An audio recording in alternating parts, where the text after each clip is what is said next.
বন্ধুরা দেখো, আজকে আমি রান্না করছি গাছের কচি লাউ। আমাদের গাছের কচি লাউ, বাড়ির লাউ। আর এই লাউটা খুবই সুস্বাদু একটি লাউ। আর লাউটা কিন্তু অনেকটা বড় বড় করে কেটে নিয়েছি। আর লাউটা সাধারণত এইভাবে করে আজকে রান্না করছি।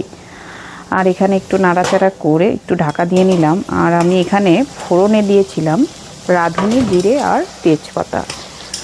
সর্ষের তেল দিয়ে রান্না করছি। আর দেখো, ঢাকা দেওয়ার ফলে কিন্তু অনেকটাই জল বেরিয়ে গেছে। আর আমি এখানে কিন্তু আগে থেকে কোনো প্রকার কোনো জল দিইনি।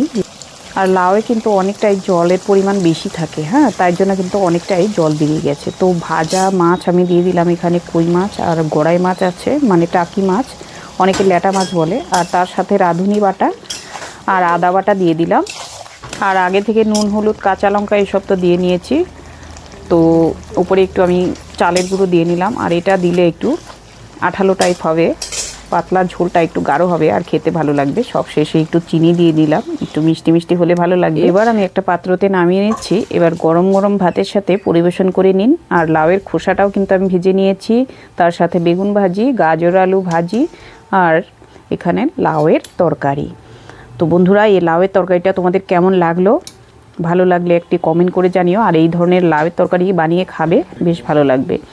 এবার আসুন গরম গরম ভাতের সাথে পরিবেশন করুন।